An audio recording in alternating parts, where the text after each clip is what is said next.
प्रणाम मित्रों। जिस तरह ध्यान की बहुत सारी विधियां होती हैं, उसी तरह मनुष्य के इंसान के जीवन में बहुत तरीके की समस्याएं होती हैं।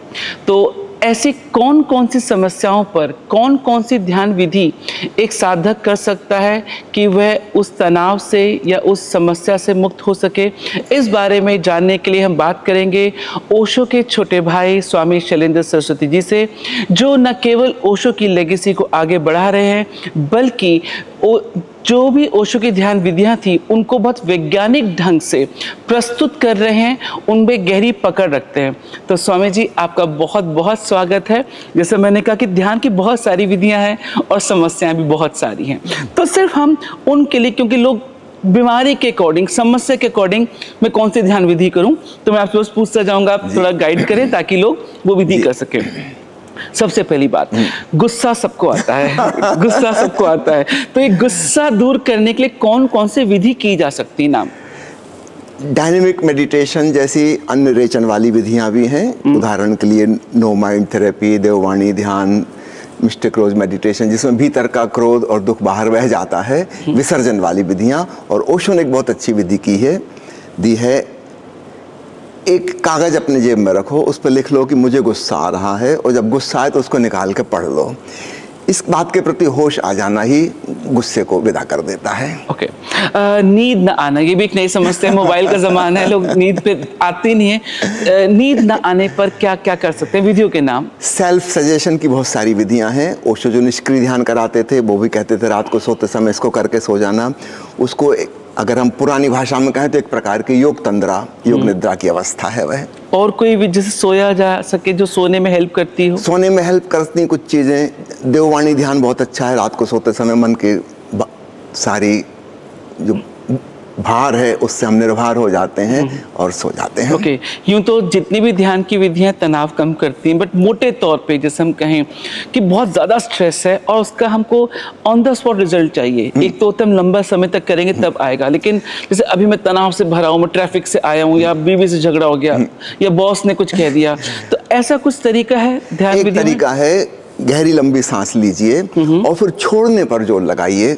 ज़्यादा बाहर छोड़िए, छोड़ने पर जोर, और 4-5 सेकंड बाहर रुक जाइए। आप अचानक पाएंगे तनाव रिलीज होने लगे। दूसरा है कि अपनी मांसपेशियों का उपयोग करिए। आप कुर्सी बैठने कुछ नहीं तो कम से कम पैर की मांसपेशियां यूज कर लीजिए, मुट्ठी बांध लीजिए, छोड़ लीजिए। अगर समय है दौड़ने का, तेजी से 2 मिनट ही दौड़ लीजिए, आप पाएंगे तनाव रिलीज हो गया। काम वासना बहुत गहरे में पकड़ती हो तो इसके लिए ओशो ने बहुत प्यारी विधि दी है, उसका नाम है मूलबंध ध्यान विधि। कहे कबीर दीवाना के 5वें प्रवचन में ओशो ने समझाई है, और इंटरनेट आर्काइव पर मैंने 25 घंटे के ओशो के प्रवचन इकट्ठे किए हैं ब्रह्मचर्य के ऊपर और वासना मुक्ति के उपाय पर। तो कोई भी व्यक्ति उसको डाउनलोड करके सुन सकता है। संकल्प शक्ति की, वो स्कूल का बच्चा हो, कॉलेज का हो, ऑफिस का हो, या मुझे ध्यान करना है कल से करूंगा, सिगरेट छोड़नी है कल से छोड़ूंगा, बहुत टाइप के संकल्प हैं। तो संकल्प शक्ति के लिए क्या कर सकते हैं? मैं संक्षेप में कह रहा हूँ। संकल्प का प्रयोग विस्तार से समझने के लिए ओशो की प्रवचन माला ध्यान सूत्र का पहले प्रवचन का आखिरी हिस्सा सुनिए, जिसमें ओशो ने बताया कैसे बहिर्कुंभक करके संकल्प को जगाना। दूसरी चीज, शिव नेत्र पर ध्यान करने से भी संकल्प शक्ति जागती है। इन दोनों से। ओके। हम लोग फोकस नहीं होते, जैसे मेरा दोपहर का फोकस कुछ और होता है, शाम को कुछ और हो जाता है, किसका फोन आता है, फोकस कुछ और होता है, तो फोकस हिल जाता है। तो हम केंद्रित रहें, फोकस्ड हो, मुझे पता हो क्या करना है, ऐसी भी कोई विधि है जिससे? बिल्कुल, आत्मस्मरण की विधि, सेल्फ रिमेम्बरेंस जिसको कहते हैं। घटना कुछ भी घट रही हो, मैं हूँ, इसका ख्याल रखें। तो उसकी कोई विधि है? जैसे हम इसी नाम से विधि है, मैं हूँ। ओशो की जो किताब है ध्यान योग प्रथम और अंतिम मुक्ति, उसमें एक विधि है, मैं हूँ। Just feel I am. तो क्या ये मेरा होना तो लगातार मौजूद है। तो परिवर्तनशील घटनाएं घट रही हैं, लेकिन अगर मुझे याद आ जाए कि मैं हूँ तो अचानक एक स्थिरता आ जाती है। एक बार वापस बताएं, कौन सा प्रवचन, किसमें विधि है? प्रवचन का नाम नहीं, अंग्रेजी से ट्रांसलेटेड है। इसका यही शीर्षक है, मैं हूँ ध्यान। ओके। वर्तमान में जीना, जो ओशो बार कहते हैं लिव हियर एंड नाउ, तो प्रेजेंट में हम जी सकें उसके लिए इसमें 3 चीजें काम करेंगी। अपनी इंद्रियों की संवेदनशीलता को बढ़ाएं। अभी कुछ मुझे सुनाई दे रहा है, कुछ सुगंध आ रही है, उसको और होशपूर्वक सुनूं, निश्चित रूप से वर्तमान आ जाऊंगा। दूसरी चीज सांस हमेशा वर्तमान में है, हम पिछली सांसों को याद नहीं कर सकते, भविष्य की सांसों की योजना नहीं बना सकते। और तीसरा है ओंकार श्रवण, वह सनातन संगीत सदा सदा वर्तमान के क्षण में है। तो ये जिसमें है उनका नाम बता पाएंगे विधियों को, ताकि जो लोग इतना नहीं जानते वो देख सके, हाँ भाई ये वाली विधि के थ्रू ये कर सकता हूँ। संवेदनशीलता बढ़ाने के बहुत सारे प्रयोग हैं, है ना। विशेषकर महावीर वाणी में संयम को समझाते हुए ओशो ने इसको खूब विस्तार से समझाया है। नाद श्रवण के प्रयोग बहुत सारे हैं। ओम ध्यान की विधि है, ओंकार ध्यान है, अनाहत नाद श्रवण ध्यान है, बहुत सारे नाम भिन्न भिन्न हैं। उसमें हम वर्तमान में हमेशा आ जाते हैं, क्योंकि नाद हमेशा वर्तमान में है, ना तो उसका कोई पास्ट है ना उसका कोई फ्यूचर है। ठीक इसी प्रकार सांस की विधि, जिसको हम आनापानसति योग कहते हैं, विपස්සना कहते हैं, सांस भी हमेशा वर्तमान में है। जैसे हम उसके प्रति जागरूक होंगे, वर्तमान में आ जाएंगे। तो तथाता की विधियां भी इसमें आ जाएंगी क्या? नहीं, तथाता इसमें नहीं आएगा। ओके। त्रिनेत्र खोलने की, थर्ड एक्टिवेट करने की, जो कि आपकी एक्सपर्टीज है। ओशो के विशेष ध्यान प्रयोग हैं। हाँ। जब वो खुद प्रयोग कराते थे तब त्राटक ध्यान होता था। त्राटक ध्यान के 3 रूप थे। हाँ जी। ठीक है। इसके बाद शिवनेत्र ध्यान, गौरी शंकर ध्यान, ये ओशो की विशेष विधियां हैं। और आज्ञा चक्र को जागरूक करने की बहुत सारी विधियां हैं। विशेषकर गहरे पानी पैठ में एक पूरा प्रवचन इसी पे है कि चंदन का टीका लगाकर माथों के बीच में किस प्रकार आज्ञा चक्र को जगाया जाए। ओके। कुंडलिनी जागरण के लिए यदि कोई उठना प्रयोग करना चाहे तो किन विधियों का? पारंपरिक जो कुंडलिनी की धारणा है ओशो उसके पक्ष में नहीं है। कुंडलिनी से उनका तात्पर्य जीवन ऊर्जा है, बायो एनर्जी, और इसके जगाने के लिए बहुत सारी विधियां हैं। प्राणायाम की जितनी भी विधियां हैं वो सब उसमें सहयोगी होंगी। एक विशेष कुंडलिनी ध्यान ओशो ने बनाया है, लेकिन यहाँ पर जो ऊर्जा जागरण के साथ साथ उसका अभिव्यक्ति, उसका बाहर प्रकट हो जाना, नृत्य में डूबना, मगन होना संगीत के संग, और उसके बाद पहले बाहर का संगीत सुनना और फिर भीतर का संगीत अनाहत नाद सुनना। तो ओशो ने कुंडलिनी को एक नया रूप दिया है, रूढ़िगत कुंडलिनी ध्यान से हटकर। ओके। भय भी कैसी चीज़ है? वो चाहे मृत्यु का हो, जवानी का हो, बुढ़ापे का हो, रोग का हो, ऊंचाई का, अग्नि का, बहुत। तो भय जीवन में रहते, नंबर कम ना आ जाए, शादी सक्सेसफुल होगी कि नहीं होगी, पता नहीं कितने भय। तो भय को कम करने या उसको ठीक करने के लिए कोई ध्यान विधि? देखिए, साहस का केंद्र मणिपुर केंद्र है, जिसको हम नाभि केंद्र भी कहते हैं। तो नाभि केंद्र की साधना के बहुत से प्रयोग ओशो ने बताए हैं। इसमें हारा ध्यान भी आता है, तांडन विधि आती है, यह ताओ उपनिषद के 24वें प्रवचन में है। इससे हमारा मणिपुर केंद्र मजबूत होगा, भय विदा होंगे। दूसरा, साइकोलॉजिकली भय को दूर करने का उपाय है विजुलाइज करना। जिस चीज़ से मुझे डर लगता है मैं जानबूझ के उसकी कल्पना करूँ। अगर मैं कल्पना में उससे निपटने लगा, जैसे हम किसी चीज़ को स्वीकार करते हैं कि ये है, हमारा उसके प्रति भय समाप्त हो जाता है। तो पहले कल्पना से शुरू करें, फिर धीरे धीरे वास्तविकता से भी भय विदा हो जाएगा। सब लोग बहुत सेल्फिश हैं, प्रेम विदा हो रहा है, मुझे क्या मिलेगा, ये पहले होता है। तो प्रेम पूर्ण होने के लिए हृदय के तल पर और संवेदनशील होने के लिए कौन सी विधियां की जा सकती हैं? भिखमंगेपन की आदत छोड़ें कि दूसरों से प्रेम मुझे नहीं मिल रहा है, हम सम्राट बने। क्या मैं किसी के प्रति प्रेम पूर्ण हो सकता हूँ? सवाल ये नहीं कि दूसरे प्रेम पूर्ण है कि नहीं, सवाल है कि क्या मैं प्रेम पूर्ण हूँ। और यह प्रश्न भीतर पैदा होते से हमारा हृदय विकासमान होने लगता है।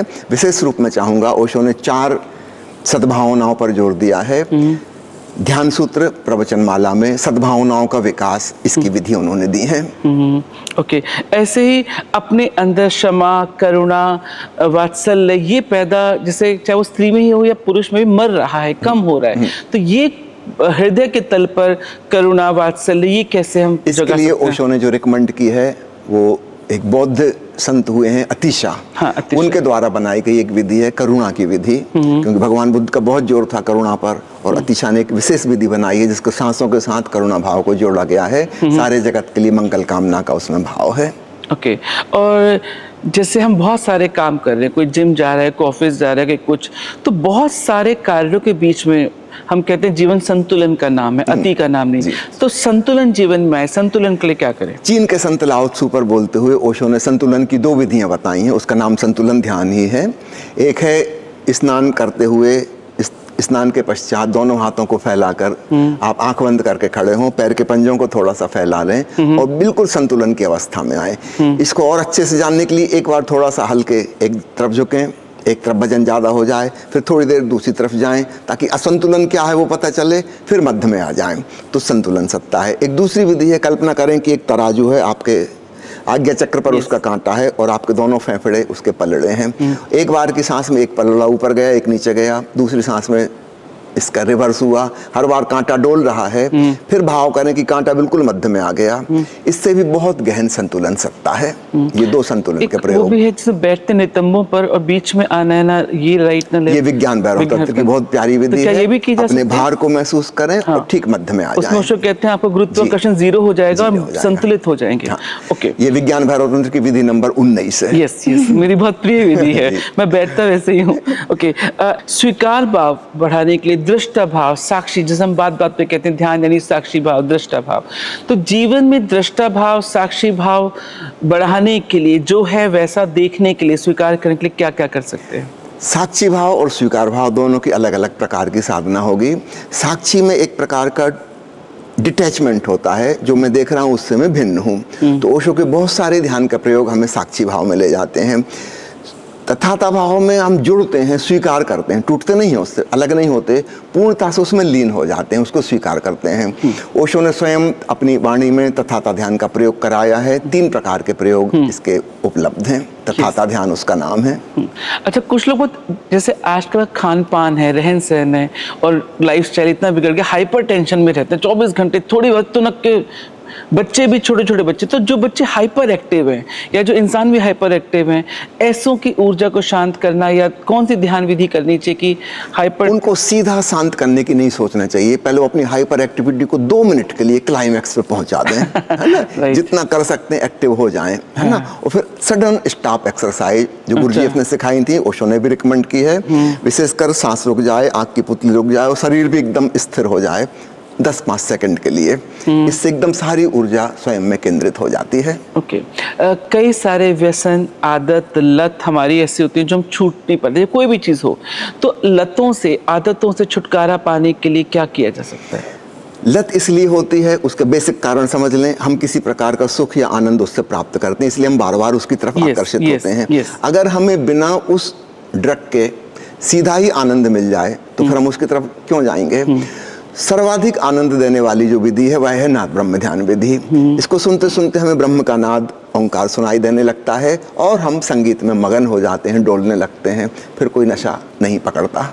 ओके, मैनिफेस्टेशन, जो चाहो वो हो जाए, इतना हम सोचें, जैसे आजकल बहुत वीडियोस भी मैनिफेस्टेशन को लेके, तो अपनी कोई चीज़ हो जाए, मैनिफेस्ट हो जाए सोची हुई या संकल्प के थ्रू, तो क्या हम यूज़ कर सकते हैं मैनिफेस्टेशन एक के तो लिए? मैंने पहले ही नाम लिया, ध्यान सूत्र के पहले प्रवचन में संकल्प का प्रयोग ओशो ने सिखाया। बहिर्कुंभक करके उस चीज को रिपीट करना भीतर, उसको विजुअलाइज करना, सिर्फ रिपीट शब्दों में नहीं, चित्रात्मक रूप से, क्योंकि हमारा सबकॉन्शियस माइंड चित्र की भाषा समझता है, पिक्चोरियल लैंग्वेज, लिंग्विस्ट नहीं है वह, वहाँ पे भाषा और शब्द नहीं जाते। तो अपने अवचेतन मन में उस चित्र को पहुंचाएं जो आप चाहते हैं, और तब आप पाएंगे आपकी पूरी प्राण ऊर्जा उस तरफ जाने लगी और वह एक दिन साकार हो जाता है। ओके, कुछ चीज़ों में सेल्फ हिप्नोसिस, आत्मसम्मोहन, डॉक्टर्स भी कहते हैं या थेरेपिस्ट भी कहते हैं, हमको भी लगता है कि हम उस तल पे ले जाके क्योर कर लेते हैं या उस चीज़ से हट जाते हैं।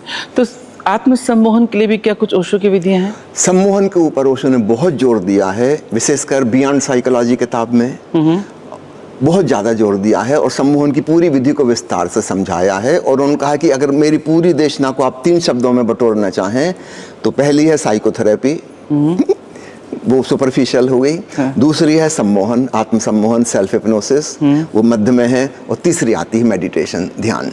तो सेल्फ हिप्नोसिस सीखने के लिए कोई विधियों का नाम? देखिए, हम यहाँ पे 3 दिन का प्रोग्राम करते हैं सेल्फ हिप्नोसिस सिखाने के लिए। तो सुबह से लेकर शाम तक विभिन्न प्रकार की विधि करते हैं। तो 3 दिन में वो सारी चीजें आ जाती हैं जो जिंदगी में हमारी समस्याएं हैं, उनको सुलझाने का उपाय मिल जाता है। कोई दर्शकों को कोई नाम बताना चाहेंगे ऐसी? इसका हमने नाम रखा है आत्मसम्मोहन शिविर, यही इसका नाम रखा है। नहीं, कोई विधियां जो होती हैं, ऐसे कुछ नाम, एक आध नाम, जैसे ये वाली विधि संक्षिप्त में नहीं हो सकती, बहुत सारी हैं और अलग अलग लोगों पे अलग अलग ट्रिक काम करती है। मुझे कोर्स अटेंड करने आना पड़ेगा। बिल्कुल करना पड़ेगा। ओके, अच्छा, स्वयं को जानने के लिए मैं कौन हूँ, वैसे तो एक है ही विधि मैं कौन हूँ, बट फिर भी मैं कौन हूँ, क्यों हूँ, कहाँ से आया हूँ, इन सबको सुलझाते हुए मेरा उद्देश्य क्या है, ऐसा कुछ जो सबको ओशो की एक किताब है जिसका टाइटल है मैं कौन हूँ, अंग्रेजी में भी है एक हु एम आई।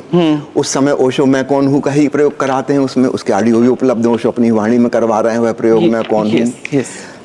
बाद में ओशो ने एक और जोरदार चीज खोजी उसमें, बजाय कौन हूँ के मैं कहाँ हूँ। हाँ। क्योंकि कौन का उत्तर फिलोसॉफिकल और बौद्धिक मिलने लगता है कि मैं आत्मा हूँ, मैं ब्रह्म हूँ, मैं परमात्मा हूँ, है ना। मैं कहाँ हूँ इसका कोई बौद्धिक उत्तर नहीं आएगा। You have to feel it, you have to become sensitive, और इस प्रोसेस में आप अपने आप को महसूस कर लेते हैं मैं कहाँ हूँ। अस्तित्व के साथ एक होना, ब्रह्मांडीय ऊर्जा के साथ एक होना, उसमें इन्वॉल्व हो जाना, इसके लिए क्या किया जा सकता है? ओशो जब स्वयं ध्यान शिविर लेते थे तो जो प्रवचन ध्यान हुए उसके अलावा वो कहते बीच का जो समय है वो प्रकृति सानिध्य में बिताना है, वह बहुत महत्वपूर्ण है ताकि हम अस्तित्व से जुड़ सकें। आकाश को देखने की भी बहुत सारी विधियां ओशो ने कही हैं, अंधकार में डूबने की विधियां ओशो ने बताई हैं। तो इन विधियों का जब हम प्रयोग करते हैं हम नेचर से जुड़ते हैं और we are part of it, ये स्पष्ट एहसास होता है। जब हम ध्यान करते हैं तो ध्यान करते वक्त बहुत विचार आते हैं, जो सबसे बेसिक क्वेश्चन है। तो ऐसे जब ध्यान के वक्त विचार आते हैं, प्रगाढ़ता में आते हैं, तो इसको कम करने के लिए, हटाने के लिए कौन सी विधि की जा सकती है? देखिए जैसे हमने ये शब्द लाए कि हटाना है, मिटाना है, तो वो बंदर वाली हमने उससे दुश्मनी ले ली, है ना।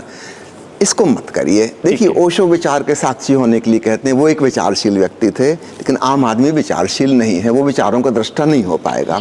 इसलिए हम इस पे बिल्कुल कभी बात नहीं करते कि विचारों का दृष्टा होना है, इसमें आप बड़ी उलझन में फंस जाएंगे। हम ऐसे एक उदाहरण से मैं समझा दूं, एक गिलास है, उसमें हवा भरी हुई है, कांच का गिलास है, अब मैं आपसे कहूँ इसको खाली कर दीजिए, वैक्यूम, तो बड़ी मेहनत करनी पड़ेगी, बड़े पंप लगाने पड़ेंगे, साउंड बिल्कुल एयर प्रूफ इंतजाम करना पड़ेगा, एक सुई का छेद भी ना हो, नहीं तो हवा घुस जाएगी उसमें से। दूसरा सरल उपाय है, आप उसमें पानी भर दीजिए, सारी हवा बाहर हो जाएगी।